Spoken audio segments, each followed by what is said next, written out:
Will Merrill Kelly retire as an Arizona Diamondback? We'll talk about his contract details, Ketel Marte's trade speculation, what's left to do in the offseason, and some under-the-radar players that could make or break the Diamondbacks' 2026 season on this episode of the D-Backs Under Review podcast. So hello everyone, Mike McDermott here from D-Backs Under Review, and we're going to discuss the Merrill Kelly contract details first. So Merrill Kelly agreed to a 2-year, $40 million deal. That's the base guarantee on the deal. The deal has not been announced yet. D-backs have to make a corresponding 40-man roster move to bring in Kelly. The full 40-man roster is a lot of candidates that could possibly bump off the roster to get Kelly into the rotation, but that might be a different topic for a different day. Or it could be announced at the time that this podcast is recording. So, as we mentioned in the last episode, Kelly agreed to a 2-year, $40 million deal. That is the going rate, a $20 million deal, a going rate for a bona fide major league starter. This is right in the playbook of the Braves signing Charlie Morton to back-to-back $20 million deals. So there is some past precedent for a pitcher like Kelly getting this type of deal. But what's also included in, if you go to the Arizona Republic, azcentral.com, Nick Picoro dropped an article at the end where it's talking about Kelly's contract includes a vesting option for 2028. So both Merrill Kelly and Eduardo Rodriguez have 2028 vesting options. The option will trigger at 170 innings pitched in the 2027 season at $12 million. It will escalate to $14 million if his innings count for 2027 is 185 innings. So, if the vesting option hits, that would give Merrill Kelly 3 years in Arizona, which is, I guess you can say Merrill Kelly is betting on himself a little bit because The Athletic reported that Merrill Kelly had turned down 3-year offers north of $50 million in order to re-sign with the Diamondbacks. Which, if Kelly does pitch 170 innings in 2027, he's gonna have a fatter wallet as a result of that. And he's going to have his goal of pitching 10 years in the major leagues and do all 10 of them as a Diamondback. He'd be the first Diamondbacks pitcher to get to 10 years with the team. Randy Johnson, I believe, is still the longest tenured starting pitcher at 8 years. Brandon Webb, I think, is 7. And then we have a litany of guys that are at 7, as Zach Gallen and Merrill Kelly being 2 more. So Merrill Kelly could be the Diamondbacks' longest tenured pitcher in its franchise history if this deal goes the way the Diamondbacks are hoping it goes. And when we talk about the Merrill Kelly contract situation, I guess it's a situation where I wrote about it back in September that the Diamondbacks should do a deal plus vesting options for 2027 2028. Diamondbacks decided to guarantee 2027 instead, but it's kind of in that same window. So it was a $15 million guarantee, but max of $50 million to re-sign. So with the 2 years and $20 million per year as the going rate for a 37-year-old capable starter, and the innings count not being too unreasonable, we could theoretically project that Merrill Kelly does retire as a Diamondback if they choose not to trade him at the end, if they were in a situation where the innings are going to hit in 2027. But if I were Kelly, I would ask for a no trade clause. So I could, if his goal is to retire as a Diamondback, get the no trade clause, because Kelly's not going to get 10-5 rights until after the 2028 season. Actually, I don't think he's going to get 10-5 rights at all, since he was traded in year 7. So with that in mind, it's like if Merrill Kelly does want to retire as a Diamondback, it's like and ensure that the D-backs can't ruin that plan. A no trade clause obviously would help that. So when we look at the 2026 rotation, Kelly is going to be the opening day starter and probably their innings pitched leader. Like I said, 170 innings is a mark that he's cleared in 3 of the last 4 seasons. Only the 2024 season, which was at 73 due to a teres minor strain that knocked him out for 3.5 months. That's his only major injury since the 2021 season. I missed some starts in 2021 due to COVID, missed some starts in 23 with the blood clot thing, although the Diamondbacks certainly are hoping to do a better job of keeping him from cramping up in that right leg. And that's been an issue the last couple seasons. But I feel like they made some headway on that in 2025 before they moved him. When healthy, Kelly will give you 6 innings to start. So if he can get to 27, 28, 29 starts in 2027, you can probably bank on him being back in 2028. It's just a matter of quality of innings and how many more seasons he can be a sub-4 ERA pitcher. But if he's a sub-4 ERA pitcher for the next 3 years and gives you 500 innings, that's a win, in my opinion. So the only question, obviously, if you feel like Kelly's a safe bet in rotation, the question is the number of innings. And I said it before in Easy Snake Pick comments, it's 700 innings is definitely a concern out of this current starting 5, especially when you have Soroka who's had 100 innings once in his career, and that was in 2019. Eduardo Rodriguez has not thrown back-to-back seasons of 100-plus innings since 2019, although we can count 2022 as a non-injury situation. Health is definitely a concern for Rodriguez. If you're lucky, I think 29 starts was the most he made in the last, since 2019. The 29 starts he made in 2025. So D-backs have to be careful, and their depth is going to be tested because of having a 37-year-old number 1. Your number 3 starter is injury prone, isn't likely to give you 30 starts in a given year. And your number 5 starter is a walking IL stint waiting to happen. So that places the premium on their depth. And their Reno rotation is going to be mostly prospects. So when I talked about that in the last podcast episode, who those pitchers are, and I think we're going to see the Diamondbacks carry a 6th starter as a long man to start the season, knowing that. So, kind of wrapping that topic up, it's like Merrill Kelly, good chance he'll be a Diamondback for the next 3 years, and if he does, that'll hit his goal of 10 years, and there's a strong chance that Merrill Kelly does retire as a Diamondback, and that the team could theoretically retire as number 29. I don't know if they'll do that or not. I feel like you have to do something special to get there. Whether it's a World Series winning hit with, in Luis Gonzalez's case, World Series MVP and Randy Johnson. I think Goldschmidt's going to get his number retired because he's the best position player in franchise history at the time they traded him. And Ketel Marte, I think, is obviously the 2023 NLCS MVP. I think Ketel Marte is a candidate for his number to get retired when his D-backs tenure is over. So then we'll use that as a perfect transition into the next topic, Ketel Marte trade speculation. So with 2 starters in their rotation mostly addressed in the offseason, there's still a lot of uncertainty with it. But I feel like they're going to go with that starting 5. So while I still think they need to acquire more pitching depth to survive the 2026 season, and Ketel Marte is their best trade chip to do so, I don't think we're going to see major profile additions regarding the rotation. But that won't stop them from executing a trade. Like so, Ketel Marte is the Diamondbacks' best trade chip. They do have others, but Ketel Marte is their best trade chip if they want to get meaningful talent coming back with multiple years of control. And I think we have to put an emphasis on multiple years of control. Jordan Lawler probably could fetch a starting pitcher, but not much more than a rental.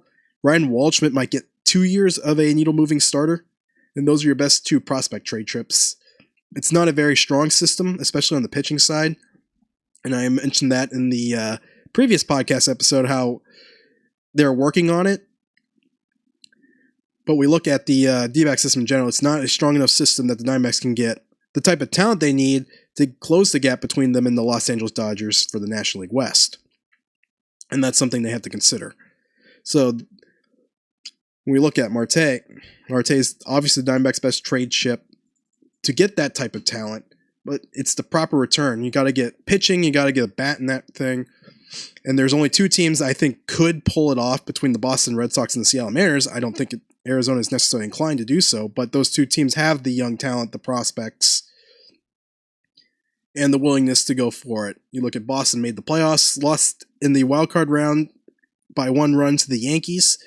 The Mariners took the AL champion Toronto Blue Jays to a Game 7, so they were pretty close to winning it all themselves. 1 win from the World Series. So those are the 2 teams that I think could have the willingness and the talent to pull it off. Doesn't mean they'll do it. And then we look at Boston. I think Boston to me is the favorite, especially if they're willing to include Marcelo Mayer. in the deal. So Mayer obviously is would be the headliner in the deal. And I think you look at Connolly early as the pitching prospect coming back in the deal, and then maybe you throw in another prospect that maybe not near the major leagues. I don't think they'll get Franklin Arias, who is arguably Boston's number one prospect. Him versus Peyton Tolley, but that's where we look at. I was originally thinking Luis Perales, but Perales was traded to the Washington Nationals for Jake Bennett this week, so he's off the board. And then transitioning over to the Seattle deal, Seattle has the young talent. If Arizona can get Cole Young as the centerpiece, plus either 2 years of George Kirby, Logan Gilbert, plus Cade Anderson, I think that's certainly where you'd start. But if the Diamondbacks couldn't get out of Seattle's starting rotation, I think you go with Urangelo Senja as the second pitching prospect coming back in. If the Diamondbacks were to trade Marte, you have Cole. Even though there's a drop off from Marte to Young, your long-term rotation health is going to be better because Senja and Anderson are going to fly through the minor leagues. In fact, Senja should be a 2026 CTA. Anderson could be a 2027 spring training rotation candidate. If Arizona wanted to look at the long-term thing, punt, but of course, such a trade would also kind of punt. I guess you can say punt on 2026 and load up for 2027, because I feel like that's when the Diamondbacks' next contention window is going to open. You're going to have a healthy Ideally, you're going to have a healthy Martinez. You're going to have a healthy Corbin Burns. So whatever closer you get would get either bumped down to the eighth inning role, or maybe the Diamondbacks make Martinez re-earn the closer spot. It's not a bad thing to have two closers in your system, two guys that can close in your system. You have your ninth inning guy, and then you have your high leverage guy. And I feel like Martinez kind of fits more the latter if given the choice, although I certainly think he could close. So I don't think necessarily the Diamondbacks have to worry too much. Hazen, I think, will be fine for 2027. It's Lavelle I'd be more worried about surviving the 2026 season. If the Diamondbacks can't put together a good enough pitching staff, he may be forced to fall on the sword. But going back to the original topic of the Ketel Marte trade, the Diamondbacks are in a position with 5 years left and a present-day value of $72.7 million. We factor in the fact that $41 million of the $91 million remaining is deferred, and there's certainly a calculation that lowers the present-day value of that deal because he's getting that money 10 years after he plays. So the $5 million set aside in 2026 is going to come back to him in 2036, and that has lowers the net present day value by almost $3 million, and that has to be factored into the calculation for trade value. I actually have a surplus value grade of $103.3 million for Ketel Marte. You can see that on my, if you go through my Substack notes, I actually put the calculations in there. And that's pretty close to, in today's dollars, to the Juan Soto trade value that the Washington Nationals got from the San Diego Padres. So realistically, the Diamondbacks should and could possibly get a Juan Soto 2022 equivalent trade package for Ketel Marte if they wanted to make that trade. And we already listed two such examples. If they wanted to do that. Of course, I don't think they want to do that because I'm pretty sure Mike Hazen's obviously not going to let this decide whether he makes a move or not, but certainly Hazen's going to develop a reputation of trading star players because the team couldn't afford to keep him after failing to build around him. And of course, the Diamondbacks did more with Ketel Marte in his career, in his peak versus Paul Goldschmidt. But I digress on that type of topic. I think it's not necessarily deserved, but that's certainly what's going to happen. You can't predict what Dan Bickley's going to say on the air. Actually, you could, but I'm not going to go too deep in that. So long story short, I would probably give 80% odds that Ketel Marte is in the Diamondbacks lineup on March 27th. And unless more is reported on that, I think that's going to be the last I talk about this topic. So now we kind of get into the offseason. Like I said, the rotation's mostly addressed. It's just a matter of getting depth. The biggest profile addition signings the Diamondbacks, or trades the Diamondbacks need to execute, is lengthening their lineup, adding a right-handed outfield bat, and solidifying the ninth inning with a closer signing. So the two candidates the Diamondbacks could look at the close: Luke Weaver, reunite with Weaver, and put him in the bullpen where he originally belonged. But unfortunately, they kept using him as a starter because they didn't have any starting pitching. And they were hoping that he could get back to 2019 form. But I think in I think in the case, I think Weaver would be certainly a good closer candidate for the Diamondbacks. You can solidify that inning and let the rest of the bullpen figure it out. And we'll talk. There's a lot of arms in that under the radar player type thing that the Diamondbacks probably are looking at that we probably aren't looking at ourselves. So Weaver is an option. Pete Fairbanks is a player the Diamondbacks have checked in on. We've talked about Fairbanks a couple times here on the podcast. But Fairbanks, if you believe that his cutter will give him another swing and miss pitch, I think is the better candidate for close. And of course, the Diamondbacks are certainly coming on a payroll budget situation. There, if you look at roster resource and you can pull that up on Fangraphs, Diamondbacks projected 2026 payroll is sitting at $171 million, and that includes the deferrals to Marte and Corbin Burns. So they're $171 million. Ken Kendrick has said that they will probably have less payroll than 2025, which was at $188 million. So even if they were to maintain the same spending, they only have about $17 million to spend. I don't know if they would certainly backload a multi-year deal to land a closer, which might be the situation they run to. Like, say if they sign Fairbanks to 2-20, you would make it like 8-12 as a split. 8-12 a split. Maybe you add in maybe some accounting gimmicks to lower the number. You defer some of that money to lower the present day value. But I don't think you're going to defer on a 2-year deal. You're not necessarily going to defer on a 2-year deal, and I don't think it's going to get a pitcher to sign if they have to wait 5-10 years to get that money.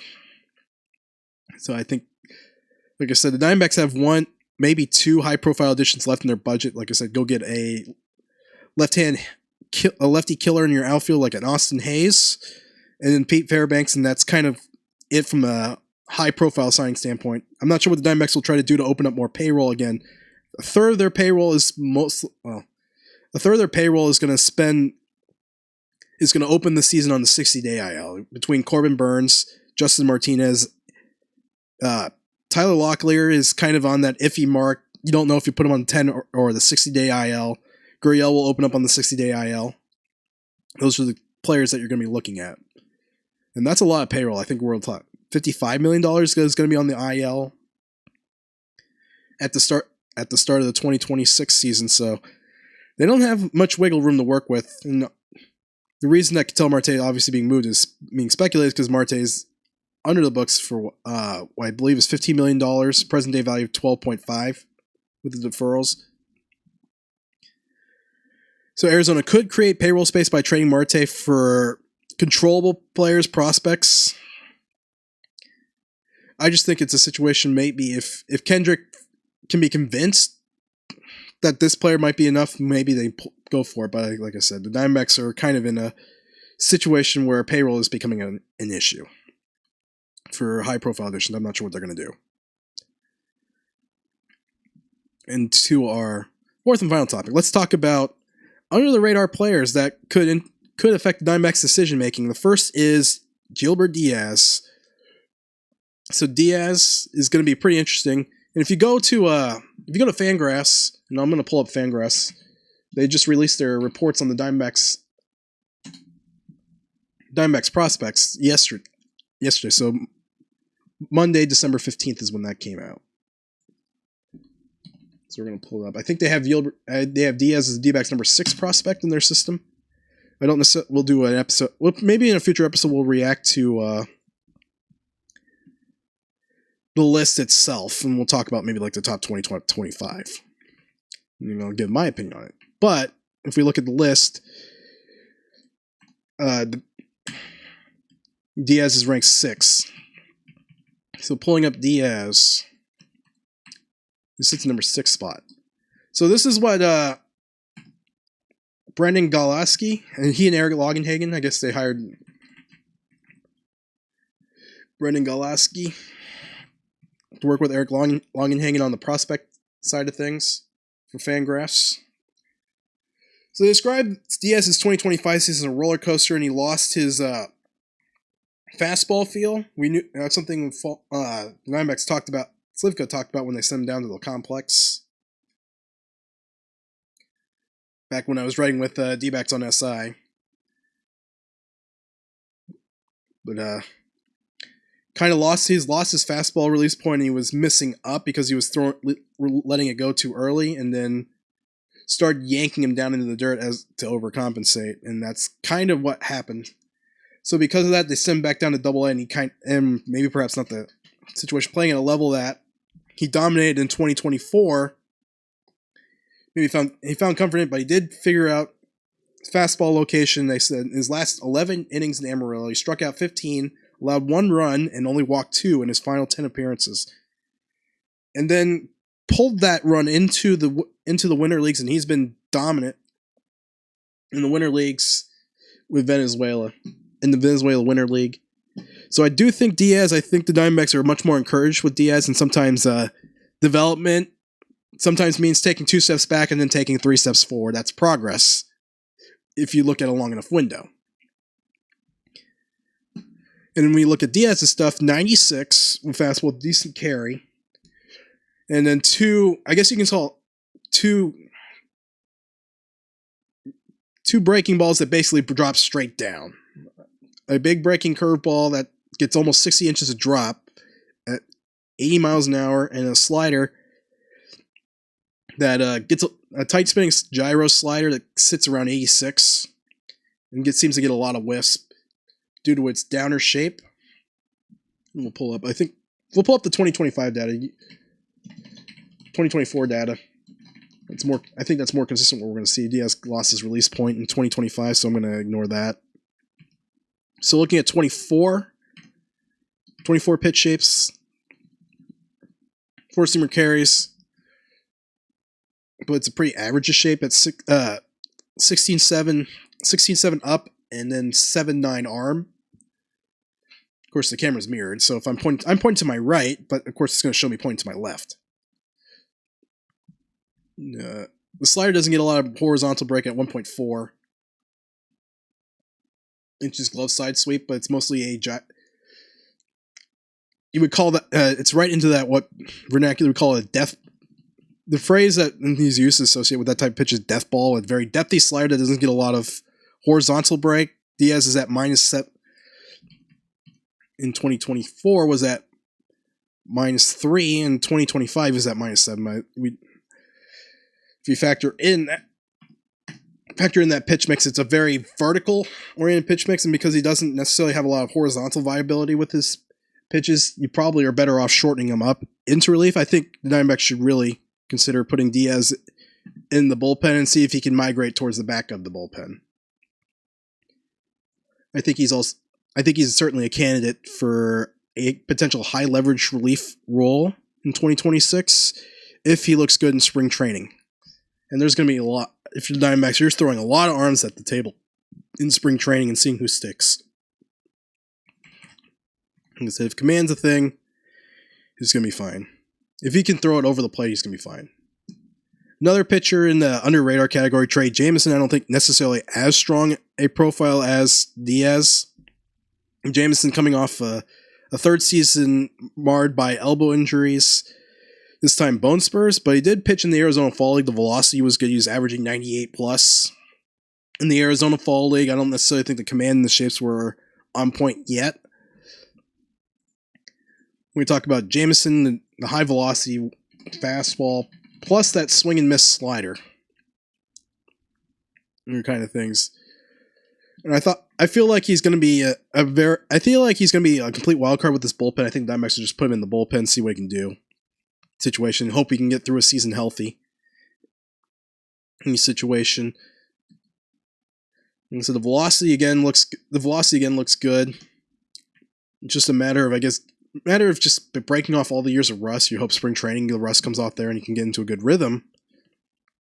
And he's a guy that could migrate towards back in the bullpen. Like I said, Garcia is another one that fits that profile. Diamondbacks have a lot of high velocity arms in their system that could navigate towards the back in the bullpen. They're just not proven yet. And maybe these are the guys that are your future to back end of the bullpen, with Jamison sitting at 2 years of service time with one option left. Diaz is certainly another arm they could insert in the bullpen. Because if you look at the bullpen, we'll cover this. We'll do a full overview of the bullpen in another episode. Diaz, Jamison, and Garcia could be the back end of the D-backs bullpen by mid-season 2026, along with whoever they possibly tab as the closer plus whatever they can get out of AJ Puck and Justin Martinez in 2026. Although it's unlikely they'll get much out of Martinez with late June Tommy John surgery. Maybe if everything goes well, you might see Martinez in the final month of the season. That almost makes these guys, dare I say, the equivalent of a trade deadline acquisition. If these guys are hit the ground running, I could see the Diamondbacks pulling off a miracle run if everything went their way with this group.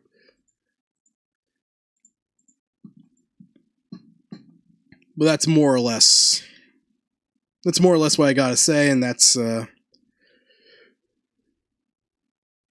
or less what I gotta say about the Diamondbacks bullpen and some of the arms that they could use in the 2026 season and under radar players that could help them. I guess you call them X factors. That could be the difference between a good or a bad bullpen. So again, thanks everyone for watching. If you enjoyed the D-Backs Under Review podcast, make sure to subscribe, leave a like, hit that bell for notifications, and comment down below. Do you think Merrill Kelly retires as an Arizona Diamondback? Do you think Ketel Marte gets traded this offseason? And what you think of Yulber Diaz as a potential closer candidate next season? Let us know what you think. And again, this is Mike McDermott from D-Backs Under Review, signing off and wishing you a good rest of your day.